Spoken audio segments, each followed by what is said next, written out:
Vador est sûrement, malgré tout, l'une des personnes les plus fidèles envers l'Empire, notamment via son maître. Il a tout sacrifié pour lui et son empire quand même. Et malgré cet attachement, si je puis dire, envers l'Empire, Vador a tout de même trafiqué dans le dos de son maître un plan personnel précis en trahissant l'Empire à plusieurs reprises à l'aide d'un personnage excellent, le docteur Aphra. C'est l'histoire d'aujourd'hui. Mais avant de débuter la vidéo, j'ai été contacté par la boutique française Sabre Galactique pour vous présenter une petite dinguerie. Ils ont eu l'idée de concevoir un sabre laser dans le thème de la série Mandalorian. L'entièreté du design se base sur l'armure en Beskar de Din et plus précisément sur son casque avec l'émetteur qui reprend le trait visuel extrêmement connu des casques mandaloriens en Beskar. Mais quelle grosse tuerie, regardez-moi ce style de taré. L'autre particularité, il n'existe que 10 000 sabres laser en tout, chacun bien sûr numéroté. Donc c'est de l'édition limitée que je vous présente là. J'ai personnellement le 17 sur 10 000. Pour les plus chanceux, il existe parmi les 10 000, 10 sabres laser extrêmement rares, une édition dorée. Seulement 10 élus parmi les 10 000. Bien sûr, le sabre comporte les fonctions classiques des sabres laser avec l'allumage, des sons de mouvements différents, des couleurs différentes, etc. Vous pouvez précommander à partir d'aujourd'hui, et ça jusqu'au 13 novembre, donc dépêchez-vous, le sabre laser sur le site de Sabre Galactique. Et avec le code promo affiché à l'écran, votre sabre passe de 185 € hors précommande à 145 € durant la précommande. Franchement, n'attendez pas. Et si bien sûr ce sabre ne vous intéresse pas, vous pouvez utiliser le code promo sur un autre modèle du site. Ça, c'est génial. C'est le cadeau de Noël parfait à offrir ou à s'offrir soi-même. Dites-vous simplement une chose, c'est l'objet ultime à avoir en tant que passionné de Star Wars. N'attendez surtout pas, lien dans la description. Allez, c'est parti pour la vidéo. Nous sommes peu de temps après la destruction de la première étoile de la mort. Sidious a bien sûr énormément les boules envers Vador, sur qui il remet la faute de l'explosion de la station. Donc, pour le punir, entre guillemets, il le met sous les ordres du grand général Tag, que vous connaissez tous en principe. Parallèlement, nous retrouvons la jeune archéologue Dr Aphra pour la première fois lors d'une infiltration dans une station en quarantaine. Elle passe bien sûr avec brio tous les pièges mis en place. Après cela, elle parvient à voler ce qu'elle appelle une matrice de personnalité connue sous le nom de 000, que vous connaissez certainement, j'en ai parlé plusieurs fois sur la chaîne. Malheureusement, en revenant sur ses pas, elle déclenche les alarmes et tombe face à la sécurité de la station qui lui reprennent bien sûr très vite la matrice. Mais heureusement pour elle, un invité inattendu arrive dans la station, le seigneur Vador. Sans raison apparente, Vador attaque la sécurité en détruisant tout sur son passage comme il sait si bien le faire. De son côté, Aphra profite de la situation pour reprendre la matrice, mais cette dernière lui échappe des mains et tombe dans le vide. Aphra, sans aucune peur, décide de se jeter dans le vide et rattrape in extremis la matrice. Alors qu'elle est à deux doigts de tomber, contre toute attente, le seigneur Sith Dark Vador tend sa main vers Aphra pour l'aider en lui disant qu'il a besoin d'elle. C'est déjà une situation assez rare pour Vador de le voir dans ce genre de position, celle de demander de l'aide et surtout d'aider à son tour. Une fois sauvé, Aphra emmène Vador dans son vaisseau et installe la matrice 000 dans un droïde de protocole pour l'activer. Elle active par la même occasion aussi un autre droïde assassin, BT-1. Bon, vous les connaissez en principe, hein.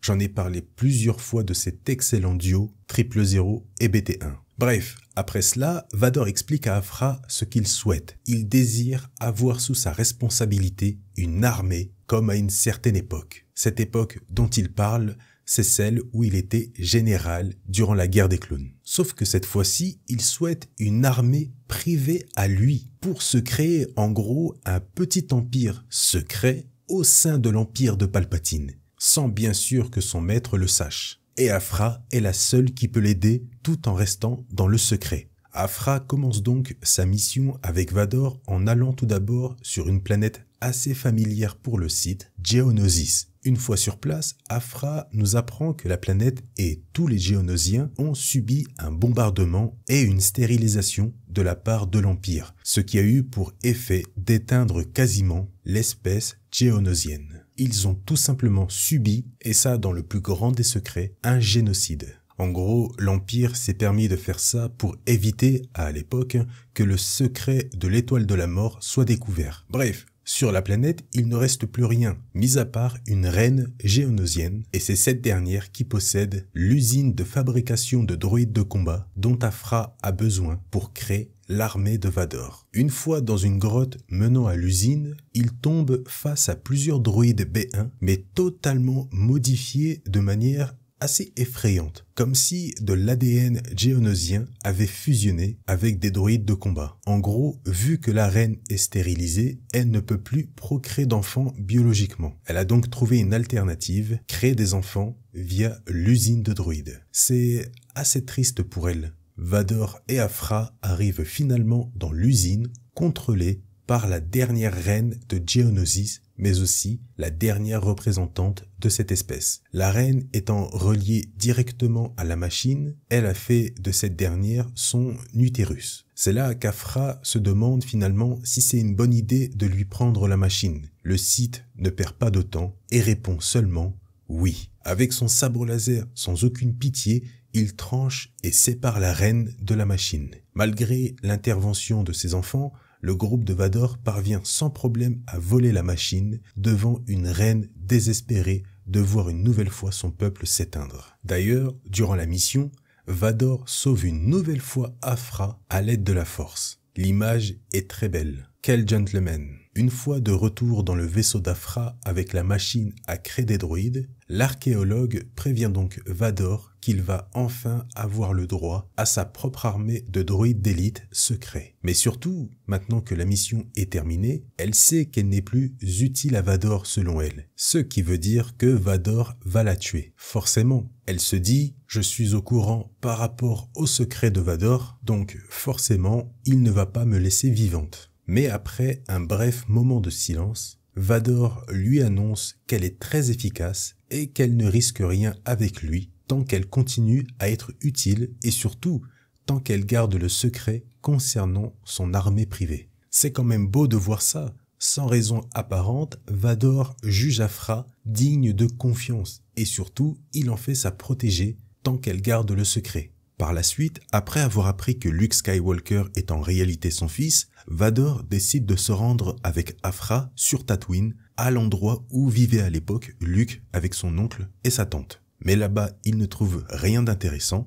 Ils se rendent donc ensuite dans la maison d'Obi-Wan, où Vador décide d'entrer pour évaluer les dégâts causés par le combat entre Luke et Boba Fett. Je parle de cette confrontation dans ma vidéo où Vador découvre que Luke est son fils. Mais là, encore une fois, on voit un niveau supplémentaire de confiance que Vador donne à Aphra en l'autorisant à venir dans ce genre de lieu privé pour Vador. Après cela, Vador ordonne à Aphra d'effectuer une purge moléculaire. Vador fait ça pour effacer toute trace humaine en rapport avec Luke, notamment pour éviter que l'Empire découvre des traces de Luke sur place. Aphra est donc la seule au courant. En plus de Boba, mais bon, ça ne compte pas. Par la suite, Vador confie une nouvelle mission, toujours secrète, à Aphra. Je le rappelle, tout ce que fait Vador depuis sa rencontre avec Aphra est secret. Tout est fait dans le dos de l'Empire et de Palpatine. La mission donnée à Aphra, elle doit organiser un braquage d'une grosse somme de crédit transportée par l'Empire. C'est fou de voir que Vador est prêt à frapper l'Empire, son propre camp, sa maison, pour ses objectifs personnels. Il braque l'Empire. Je souhaite vous rappeler son objectif, avoir sa propre armée et tout faire pour rallier Luke à lui pour ensuite le former dans le côté obscur. Vador souhaite vraiment créer son petit empire. Mais pour ça, forcément, il a besoin d'argent. Après avoir reçu toutes les consignes de Vador, Aphra décide de rassembler une petite équipe pour le braquage. Elle engage notamment Bossk,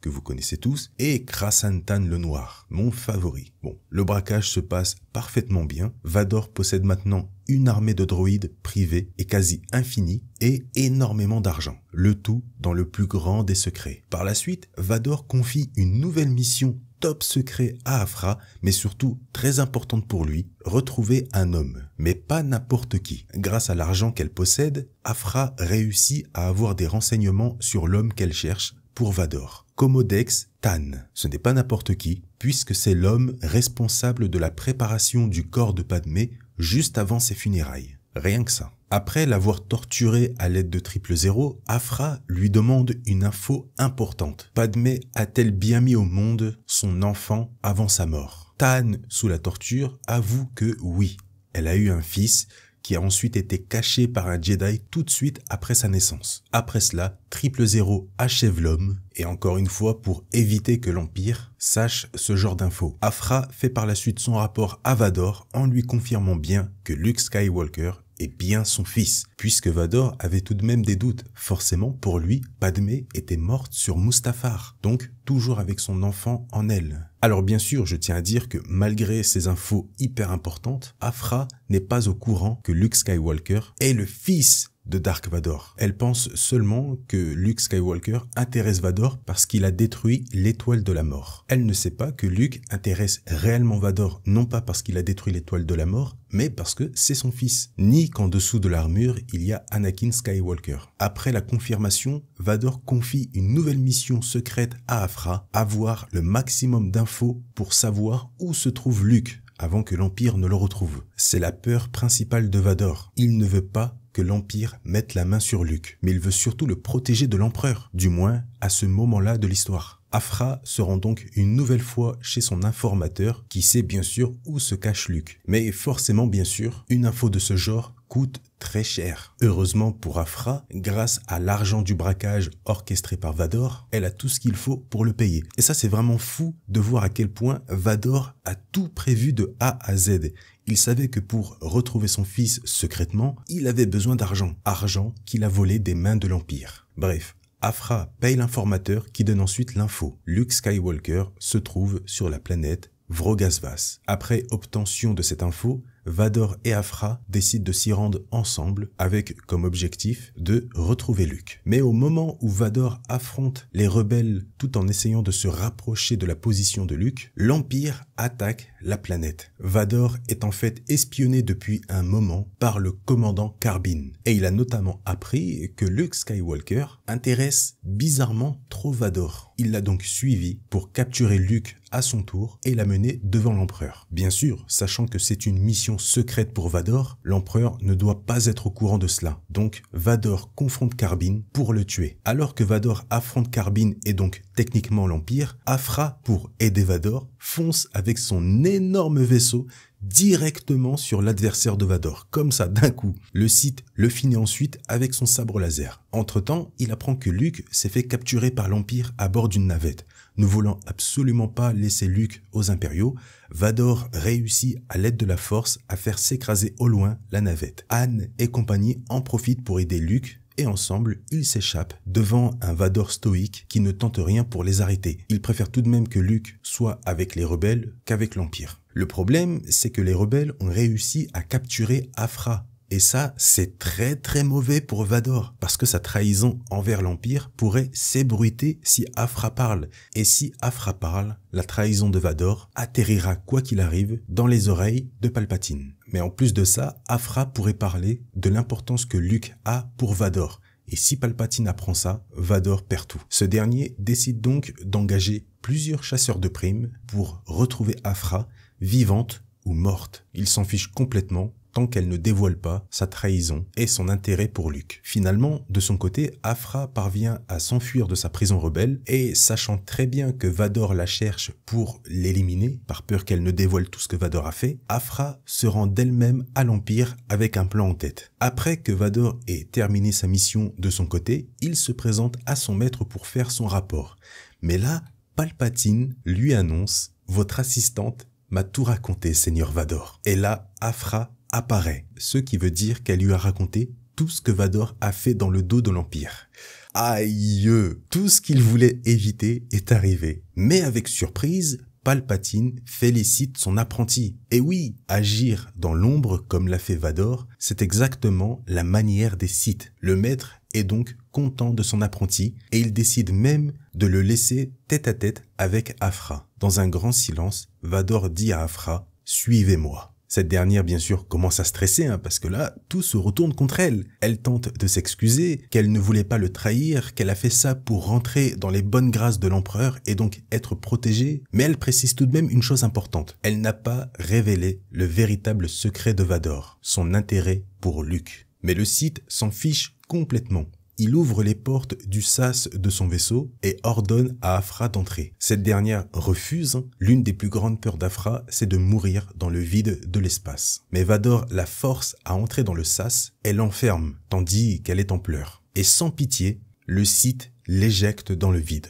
Bam! Mais ce n'est pas terminé. Aphra finit par être sauvée in extremis par Krrsantan et Triple Zéro. En réalité, elle avait tout prévu. Elle savait que Vador allait la tuer si elle le trahissait. Et pour être sûre d'être tranquille et de ne plus être chassée par Vador, par peur qu'elle dévoile tous ses secrets, il fallait qu'elle meure devant ses yeux. Maintenant que Vador sait que Aphra est morte, Aphra peut vivre tranquillement sans se dire que Vador est derrière elle. C'était risqué, mais elle l'a géré de ouf. Cette vidéo touche à sa fin. J'espère qu'elle n'était pas trop longue pour vous et surtout qu'elle vous a plu. Si c'est le cas, on n'oublie pas le petit like pour le travail fourni durant cette vidéo, le commentaire pour faire monter la vidéo, pour le référencement et me dire ce que vous avez pensé de cette histoire. N'oubliez pas encore une fois pour Sabre Galactique, lien dans la description, pour la précommande du super sabre laser mandalorien avec le code promo SIDEMALL10. Je vous souhaite une très bonne journée ou une très bonne soirée, prenez soin de vous